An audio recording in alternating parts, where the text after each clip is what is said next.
Imaginez un lieu où le silence a un poids, où l'air lui-même semble saturé de siècles de prières et de questions murmurées. Nous sommes au Caire, au cœur battant de l'érudition islamique, dans la bibliothèque monumentale de l'université Al-Azhar. Ce n'est pas simplement une collection de livres, c'est un sanctuaire, un coffre-fort de la pensée humaine où chaque manuscrit est une relique et chaque grain de poussière qui danse dans les rayons du soleil couchant a été le témoin de dynasties de savants. Des colonnes de marbre, froides et immuables, s'élèvent vers des plafonds voûtés si haut qu'ils semblent vouloir toucher le ciel, un ciel intérieur peint de l'azur de la dévotion. La lumière du crépuscule, un or liquide et fatigué, s'infiltre à travers les entrelacs complexes des moucharabiés. Ces dentelles de bois qui gardent jalousement l'intimité du savoir. Elles ne se contentent pas d'éclairer. Elles peignaient le sol de marbre et les flancs des colonnes de motifs géométriques, des calligraphies de lumière et d'ombre qui se déplaçaient avec une lenteur hiératique, comme si le temps lui-même était un érudit se penchant sur un texte sacré. L'odeur est une chose vivante ici, une entité à part entière, composée de la senteur âcre et douce du vieux papier, du cuir tanné des reliures et de la fumée lointaine et persistante de l'encens, un parfum qui ne nettoie pas seulement l'air, mais semble purifier les pensées elles-mêmes. Chaque recoin de cette immense salle est un bastion de la connaissance, une forteresse érigée contre l'ignorance. Pourtant, sous cette surface de piété sereine et d'ordre intellectuel, une fissure invisible s'étend, une crise de foi silencieuse qui ronge les fondations de cette certitude apparente. Car dans ce temple de la lumière, on craint par-dessus tous les textes les plus sombres, ceux qui ne parlent pas de la miséricorde, mais du jugement, ceux qui décrivent les tourments de l'au-delà, avec une précision si terrifiante qu'elle semble défier la compassion divine. C'est le paradoxe ultime de ce lieu, la quête de la vérité absolue confrontée à la peur viscérale de ce que cette vérité pourrait révéler. Et au milieu de cette immensité de savoir, une question fondamentale demeure, suspendue dans l'air chargé d'encens, une question que personne n'ose poser à voix haute. Que se passe-t-il lorsque l'homme qui est censé détenir toutes les réponses, celui qui est le phare de sa communauté, est secrètement plus terrifié que n'importe lequel? De ses fidèles, au centre de ce monde de savoir et de foi se tient l'imam Youssouf. À 45 ans, il est plus qu'un homme, il est une institution. Un érudit islamique dont la renommée a dépassé les frontières de l'Égypte, un théologien dont l'éloquence peut apaiser les esprits les plus troublés et dont la maîtrise des textes sacrés inspire une admiration mêlée de crainte. Son apparence est le reflet de l'ordre qu'il prêche. Une barbe poivre et sel, taillée avec une précision de calligraphe, encadre un visage aux traits nobles. Ses vêtements traditionnels, d'un blanc immaculé, semblent repousser non seulement la poussière du Caire, mais aussi les souillures du monde. Mais ce sont ses yeux qui captivent. Un regard pénétrant, profond, qui ne semble pas seulement vous voir, mais lire directement dans votre âme. Un regard qui inspire une confiance immédiate et absolue. Lorsqu'il monte en chair, sa voix est un instrument d'une puissance rare, capable de faire trembler les fondations de la mosquée avec la majesté de la justice divine, puis de murmurer la douceur infinie de la miséricorde avec une tendresse qui arrache les larmes. Pour le monde extérieur, pour les milliers de fidèles qui boivent ses paroles chaque vendredi, il est l'incarnation de la sagesse, un pilier de certitude dans un monde chancelant. Il est la preuve vivante que la foi et la connaissance peuvent coexister en parfaite harmonie. Cependant, cette façade de droiture, cette armure de perfection spirituelle, dissimule une contradiction si vaste qu'elle menace de le consumer de l'intérieur. Car l'imam Youssouf, le guide, le savant, l'homme de Dieu, est un homme tourmenté. Il est tenté par un péché secret, un acte commis dans l'arrogance de sa jeunesse, une transgression qui a causé un tort irréparable, une blessure qu'il a passé des décennies à recouvrir de couches de savoir et de piété. Chaque fois qu'il prêche la miséricorde divine, chaque fois qu'il assure à un pécheur repentant que la porte du pardon est toujours ouverte, une voix glaciale murmure au fond de son âme « Mais pas pour toi ». Il se croit secrètement, irrémédiablement indigne de cette même miséricorde qu'il offre aux autres. Sa vie est devenue une performance magistrale, un chef-d'œuvre d'hypocrisie spirituelle, où l'érudit public et l'homme brisé coexistent dans une guerre silencieuse et perpétuelle. Et chaque jour, le poids de ce mensonge devient un peu plus lourd, la fissure dans son âme un peu plus large, attendant le choc qui fera tout voler en éclats. Ce choc ne viendra pas sous la forme d'un débat théologique ou d'une crise politique, mais dans la chambre stérile d'un hôpital, et il aura le visage de l'innocence. Amir, un garçon de 10 ans, fils de l'un des fidèles les plus dévoués de la mosquée de Youssouf. Le corps d'Amir est frêle, ravagé par une maladie qui ne laisse aucun espoir, mais son esprit est d'une vivacité déconcertante. Ses yeux, immenses et clairs dans son visage émacié, ne reflètent ni la peur ni l'apitoiement, mais une curiosité insatiable, une soif de comprendre qui semble défier la fragilité de son corps. Sa foi n'est pas celle, complexe et intellectualisée, des érudits. Elle est pure, directe, désarmante. Il ne prie pas pour guérir, il ne demande pas pourquoi Dieu lui inflige cette épreuve. Il cherche simplement à comprendre. Lors d'une visite, alors que la lumière blafarde de l'après-midi filtre à travers la fenêtre de la chambre, Amir, sentant peut-être sa fin approcher, se tourne vers l'homme qu'il admire plus que tout au monde. Il regarde l'imam Youssouf, non pas avec la déférence d'un disciple, mais avec la confiance totale d'un enfant s'adressant à son protecteur. D'une voix faible mais parfaitement claire, il pose la question qui va faire basculer l'univers de l'imam. Imam, le Coran parle de 7 portes pour l'enfer. Laquelle est pour les gens qui ont fait du mal sans le vouloir? Est-ce que Dieu nous punit même si notre cœur est bon? La question, si simple dans sa formulation et si abyssale dans sa profondeur, frappe Youssouf avec la force d'un coup de poing. Toutes ses connaissances, des décennies d'exégèse, de jurisprudence et de théologie, s'effondrent en un instant, réduites à néant par la sincérité brutale d'un enfant. Il est incapable de répondre. Les réponses toutes faites, les réconforts académiques, les citations savantes meurent sur ses lèvres. Car dans les yeux d'Amir, il ne voit pas une question théologique, il voit un miroir. Il voit son propre péché, celui qu'il a commis sans en mesurer la portée, avec un cœur qui se croyait bon. Le silence qui s'installe dans la chambre est assourdissant, rompu seulement par le bip régulier d'un moniteur cardiaque. Pour la première fois de sa vie d'orateur, l'imam Youssouf n'a rien à dire. Le grand phare de la communauté est plongé dans les ténèbres, foudroyé par la lumière d'une âme innocente. Cette nuit-là, le sommeil de Youssouf n'est pas un refuge, mais un tribunal. Pour la première fois de sa vie, il est assailli par un cauchemar d'une clarté surnaturelle, une vision si réelle qu'elle semble être une prémonition. Il ne rêve pas de monstres ou de paysages infernaux. Il se voit seul, debout dans une obscurité infinie, devant une porte colossale, une porte qui semble forgée dans la matière même du désespoir. Il sait, sans que personne ne le lui dise, qu'il s'agit de la première porte, Jahannam. Mais la terreur qui le saisit n'est pas physique. Il n'y a pas de flamme, pas de cri. La chaleur qu'il ressent n'est pas celle d'un brasier qui consume la chair, mais une chaleur spirituelle, une brûlure intérieure, celle du jugement implacable. C'est la chaleur de la honte, la combustion lente de tous ses secrets, exposé à une lumière divine qui ne pardonne rien. L'air lui-même est lourd du poids des péchés non avoués, et chaque respiration est une gorgée de regrets. Il ne voit aucun juge, aucun accusateur, mais il se sent observé par une conscience infinie qui connaît chaque recoin sombre de son âme, chaque pensée impure, chaque acte d'orgueil déguisé en piété. Le cauchemar lui montre son péché de jeunesse, non pas comme un souvenir lointain, mais comme un acte présent, se déroulant en boucle devant ses yeux, et il est forcé de ressentir non seulement sa propre culpabilité, mais aussi la douleur qu'il a infligée, une douleur qu'il avait réussi à ignorer pendant toutes ces années. Il se réveille en sursaut, le corps couvert d'une sueur glacée, le cœur battant à tout rompre. La quiétude de sa chambre luxueuse, avec ses livres précieux et ses tapis persans, lui semble obscène. La vision est partie, mais la sensation de jugement demeure, gravée dans son être. C'est à cet instant, dans le silence de la nuit kairote, que la grande réalisation le frappe avec la violence d'une révélation. Ses décennies de savoir, sa bibliothèque personnelle remplie de milliers d'ouvrages, son statut, son éloquence, tout cela n'est qu'un bouclier fragile, une armure de papier incapable de le protéger de la vérité la plus simple. La question d'un enfant mourant a suffi à la briser, et ce cauchemar lui a montré ce qui se cachait derrière, une âme terrifiée, seule et indigne. Bouleversé, vidé de toute sa certitude, Youssouf erre dans sa propre maison comme un fantôme. Le soleil se lève sur le Caire, mais dans son âme, c'est une nuit sans fin qui commence. Il comprend qu'il ne peut plus continuer ainsi. Il ne peut plus se cacher derrière les interprétations complexes et les exégèses savantes qui lui ont si longtemps servi de refuge.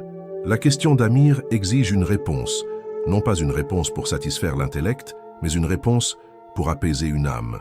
et il sait qu'il est incapable de la donner, car il n'a jamais trouvé de réponse pour la sienne. Poussé par un désespoir qu'il n'a jamais connu, une urgence spirituelle qui surpasse la peur, il prend une décision radicale, une décision qui va à l'encontre de toute sa carrière, de toute sa réputation. Il doit trouver la vérité, non pas la vérité polie et acceptable des sermons, mais la vérité brute, non filtrée, aussi terrifiante soit-elle. Son objectif n'est plus intellectuel, il est devenu existentiel. Il doit affronter cette vérité pour offrir une paix véritable à cet enfant, et peut-être, avec un espoir infime, pour sauver ce qui reste de sa propre foi.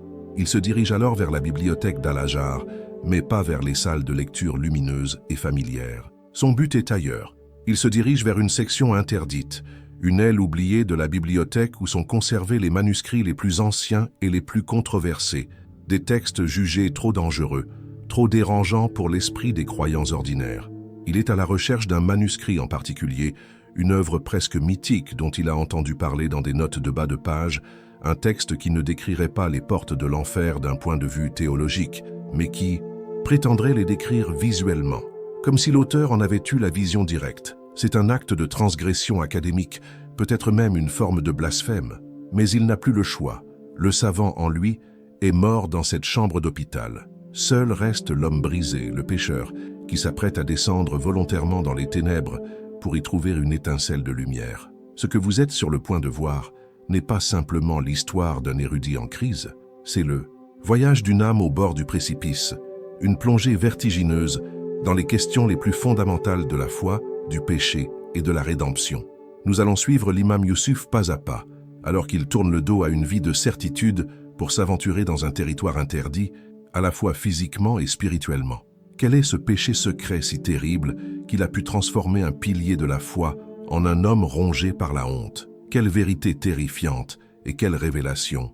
Inattendue, sont contenus dans les pages de ce manuscrit ancien et maudit qu'il s'apprête à ouvrir. Un homme peut-il trouver le salut en regardant directement dans l'abîme qu'il a passé sa vie à décrire aux autres? Et la question la plus cruciale de toutes, trouvera-t-il une réponse qui pourra apporter la paix à un enfant innocent au seuil de la mort, ou sa quête le mènera-t-elle seulement à sa propre damnation? Nous vous faisons une promesse. Nous n'allons pas seulement raconter cette histoire. Nous allons la vivre avec lui. Nous allons ressentir le poids des manuscrits anciens, sentir l'odeur de la poussière et du temps dans cette section interdite de la bibliothèque. Nous allons affronter avec lui les visions décrites dans ce livre, non pas comme une leçon de théologie, mais comme une expérience viscérale et émotionnelle, car la réponse à la question d'Amir ne se trouve pas dans un simple mot, mais au terme d'une transformation profonde. Restez avec nous, car le voyage au cœur des ténèbres humaines et de la miséricorde divine ne fait que commencer. La porte de la section interdite est sur le point de s'ouvrir et ce que l'imam Youssouf trouvera de l'autre côté changera sa vie et peut-être votre perception de la foi pour toujours. Existe-t-il une connaissance si terrible qu'elle puisse anéantir l'âme de celui qui la cherche, une vérité si pure et si tranchante qu'elle consume l'orgueil de l'érudit et laisse derrière elle les cendres d'une foi brisée? C'est la question qui flotte, invisible et pesante, dans l'air de la grande bibliothèque d'Al-Azhar, un sanctuaire de la pensée où chaque livre est une prière et chaque silence une conversation avec des siècles de sagesse. Imaginez ce lieu, non pas comme une simple collection de savoirs, mais comme le cœur battant d'un monde, un labyrinthe de marbre et de bois sculptés où la lumière elle-même semble hésiter avant de pénétrer, respectueuse du poids de l'histoire qu'elle vient éclairer. C'est ici, sous les voûtes célestes peintes d'un bleu profond qui imite le firmament divin, que l'imam Youssouf a construit sa vie, une forteresse de certitude érigée sur les fondations des textes sacrés. Il est le gardien de ce temple, le phare dont la lumière guide des milliers d'âmes à travers les tempêtes du doute. Sa voix, lorsqu'elle s'élève dans la mosquée adjacente, est une architecture sonore, capable de construire des ponts entre le cœur de l'homme et le trône de Dieu. Son savoir est un océan, et les fidèles ne sont que des voyageurs reconnaissants, naviguant sur ces eaux calmes. Mais ce que personne ne sait, ce que personne ne peut même soupçonner, c'est que le capitaine de ce navire est secrètement terrifié par les profondeurs. Sous la surface de son éloquence, sous les vagues apaisantes de ses sermons sur la miséricorde, se cache un abîme personnel, une faille obscure creusée par un péché de jeunesse, un acte d'orgueil si lourd qu'il a passé les 20 dernières années à essayer de le recouvrir de couches de piété et d'érudition, espérant que son poids finirait par sceller la crevasse.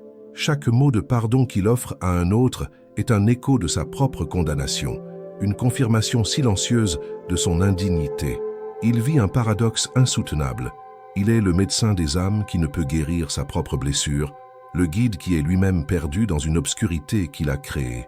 Et tandis que le soleil du Caire décline, peignant les murs de la bibliothèque d'or et de sang, une autre lumière bien plus fragile est sur le point de s'éteindre dans une chambre d'hôpital, et avec elle, de poser la question qui forcera le grand imam à regarder enfin dans son propre abîme. La transition entre la grandeur sacrée de la bibliothèque et la blancheur stérile de l'hôpital est un choc spirituel, un passage brutal du monde des certitudes éternelles à celui de la fragilité humaine la plus crue. L'odeur de l'encens et du vieux papier est remplacée par l'antiseptique, une senteur qui ne purifie pas l'âme, mais tente désespérément de préserver le corps.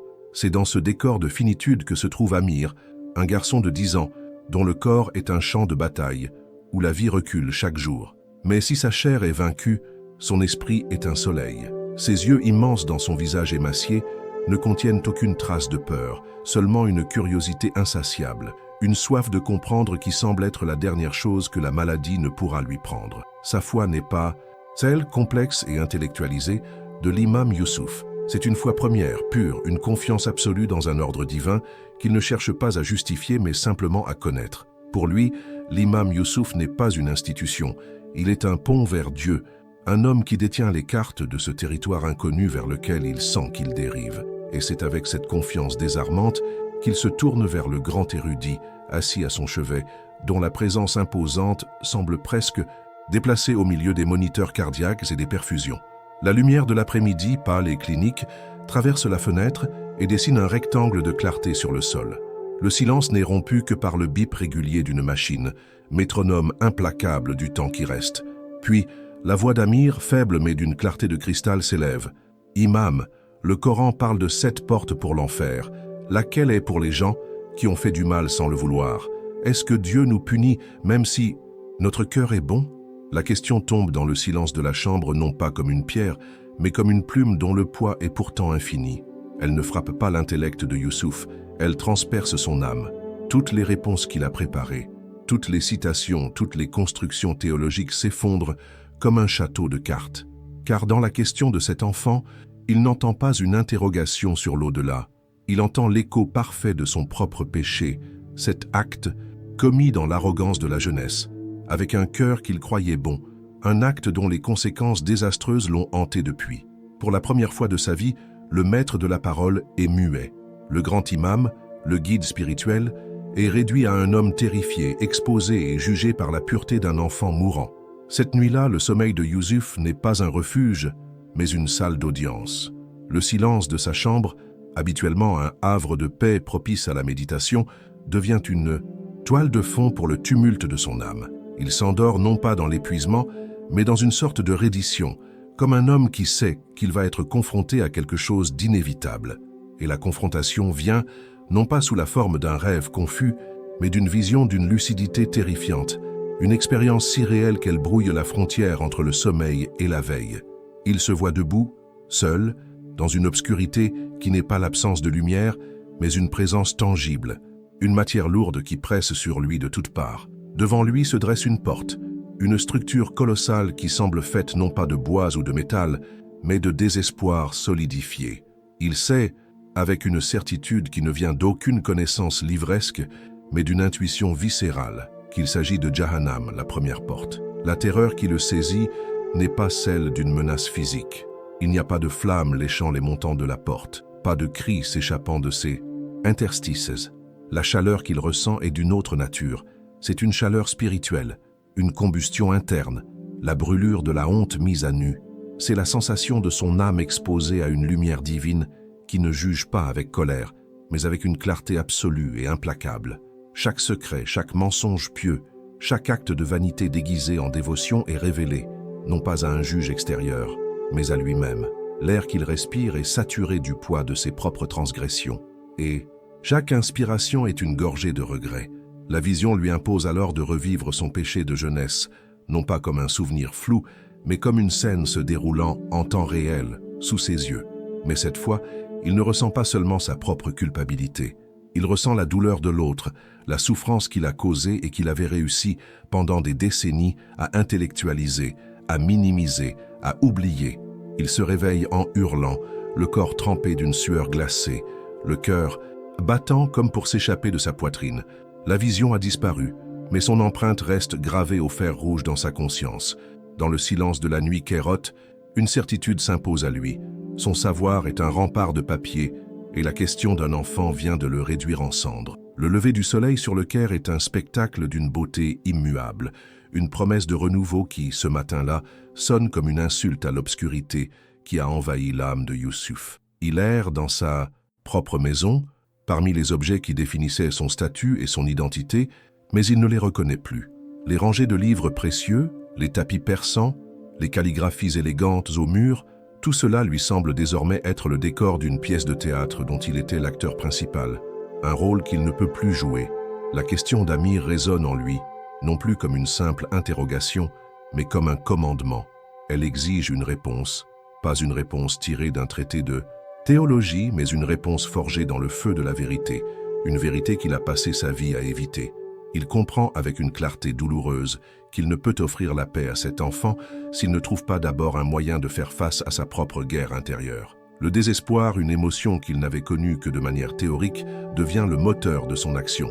C'est un désespoir pur, une urgence spirituelle qui balaye la peur, la prudence et le souci de sa réputation. Il doit savoir, il doit comprendre, non pas pour l'amour de la connaissance, mais pour la survie de sa foi. C'est alors qu'il prend une décision qui est une rupture totale avec tout ce qu'il a été. Il ne consultera pas ses pairs, il ne se plongera pas dans les commentaires et les exégèses rassurantes.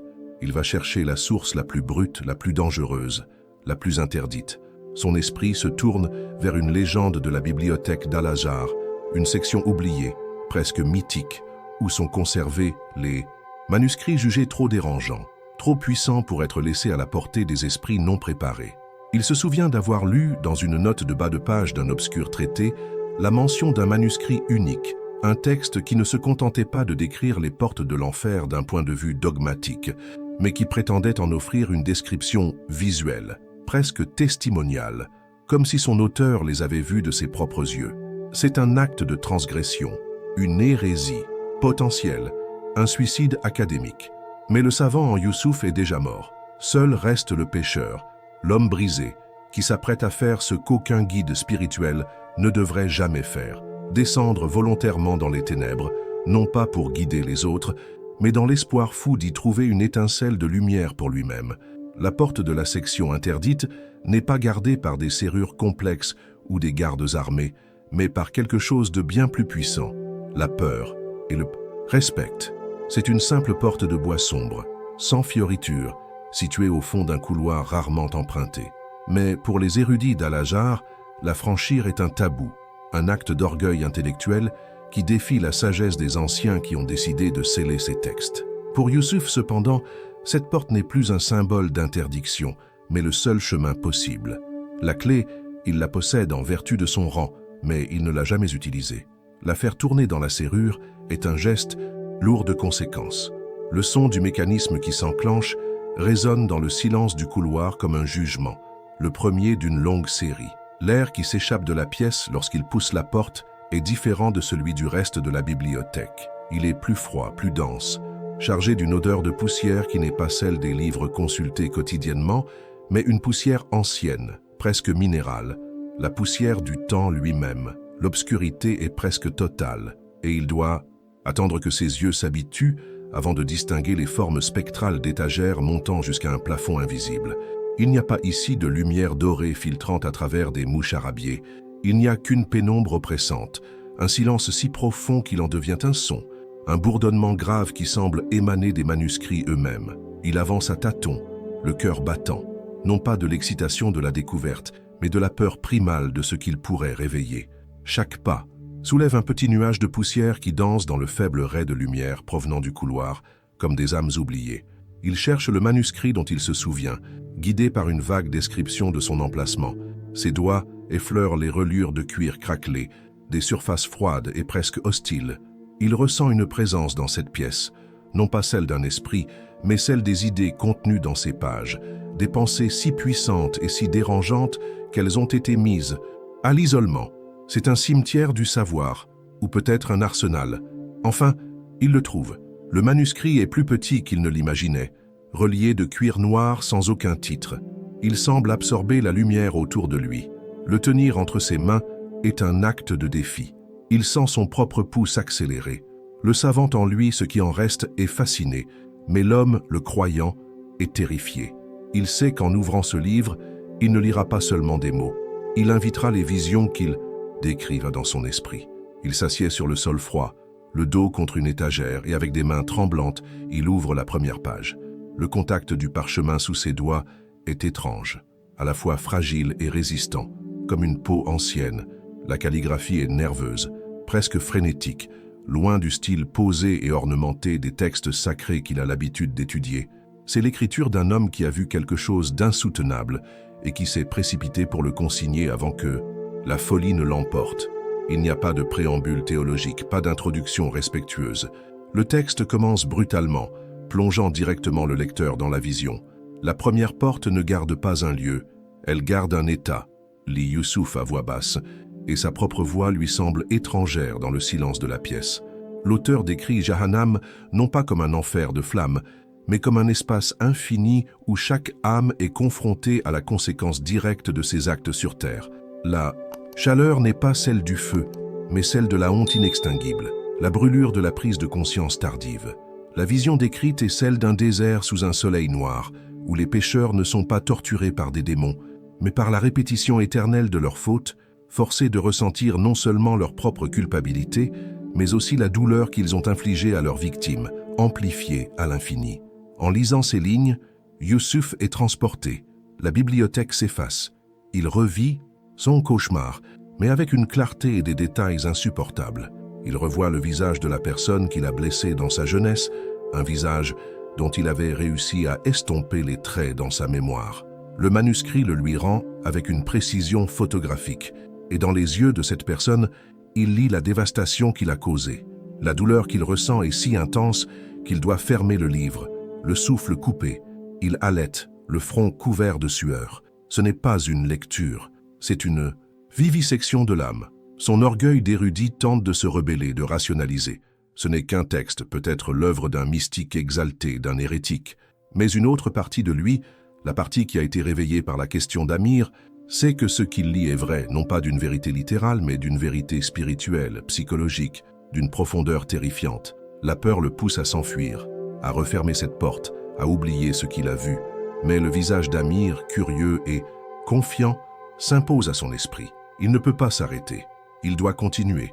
Il doit savoir ce qui se trouve derrière les autres portes, même si chaque page tournée est un pas de plus vers sa propre damnation. Les jours et les nuits se fondent en une seule séquence intemporelle de lecture et de terreur. Youssouf ne quitte plus la pièce. Il oublie de manger, de boire, de dormir. Son corps s'affaiblit, mais son esprit, paradoxalement, devient de plus en plus aiguisé, hypersensible aux horreurs décrites dans le manuscrit. Le monde extérieur n'existe plus. Les appels de ses collègues, les inquiétudes de sa communauté, tout cela n'est qu'un bruit de fond lointain, insignifiant face à la réalité écrasante qui se déploie sous ses yeux. Il passe à la description de la deuxième porte, l'Ada, réservée à ceux qui ont tourné le dos à la vérité par arrogance. Le texte la décrit non comme un lieu de punition, mais comme une salle des miroirs où l'on est condamné à ne voir que son propre reflet, ses propres défauts magnifiés, son égoïsme transformé en un monstre qui vous dévore lentement. Youssouf y voit le reflet de sa propre carrière, de chaque sermon prononcé, plus pour la beauté de la phrase que pour la sincérité du message, de chaque acte de piété accompli pour l'admiration des autres. Chaque mot du manuscrit est un scalpel qui dissèque les couches de sa fausse humilité. Puis vient Sakar, la porte de ceux qui ont négligé la prière et n'ont pas nourri les pauvres. La vision n'est pas celle de la faim ou de la soif, mais d'une solitude absolue. Un vide cosmique où vos appels à l'aide se perdent sans jamais trouver d'écho, une réplique parfaite de l'indifférence que vous avez montrée aux autres.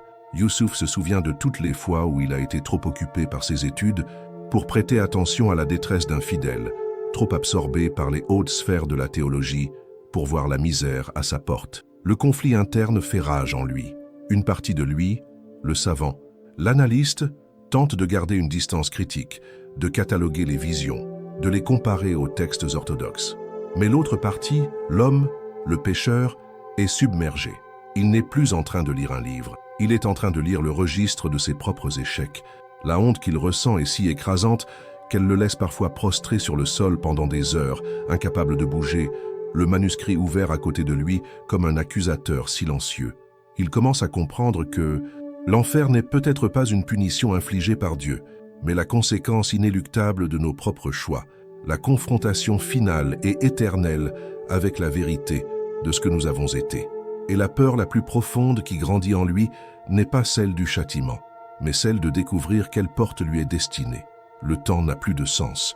La poussière s'est déposée sur ses vêtements, sa barbe est négligée, ses yeux sont injectés de sang à force de lire à la lumière déclinante qui peine à percer la saleté des rares fenêtres.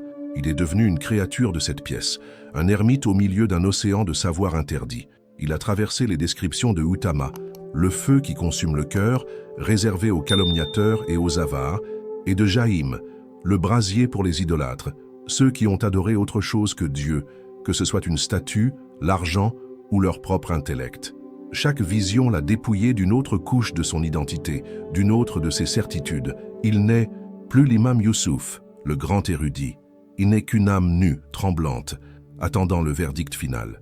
Il arrive enfin aux dernières pages, celles qui décrivent la 7e et plus profonde porte, Al-Hawiya, le gouffre sans fond. Le manuscrit précise qu'elle est réservée aux hypocrites, à ceux dont la foi extérieure n'était qu'un masque pour un cœur vide. En lisant ce mot, hypocrite, une vague de froid glacial le parcourt, plus intense que toutes les chaleurs spirituelles qu'il a ressenties auparavant. C'est le mot qui a murmuré dans son âme pendant 20 ans. C'est le nom de son péché. La calligraphie sur cette dernière page est encore plus désespérée. Les lettres semblent se tordre de douleur. L'auteur ne décrit pas un lieu, mais une chute infinie dans une obscurité absolue, où le seul supplice est la conscience de sa propre duplicité, la répétition éternelle du moment où l'on a choisi le mensonge plutôt que la vérité. C'est à cet instant que la réalité se déchire. Les murs de la bibliothèque disparaissent. La poussière, les livres, le sol froid, tout s'évanouit. Youssouf n'est plus en train de lire. Il est en train de vivre la vision. Il se sent basculer en arrière, tombant dans un vide infini. Il n'y a pas de flamme, pas de cri, seulement le silence assourdissant de l'abîme et une clarté intérieure insoutenable. Devant ses yeux, non pas comme un souvenir, mais comme une réalité tangible, son péché de jeunesse se rejoue. Mais il ne voit pas seulement l'acte lui-même, il voit la racine de l'acte, un moment d'orgueil, un choix délibéré de préserver son image plutôt que de faire ce qui était juste. Et il voit comment ce simple moment, cette seule décision, a planté une graine qui a grandi pour devenir l'arbre de sa vie entière. Chaque sermon, chaque conseil, chaque acte de piété publique lui apparaît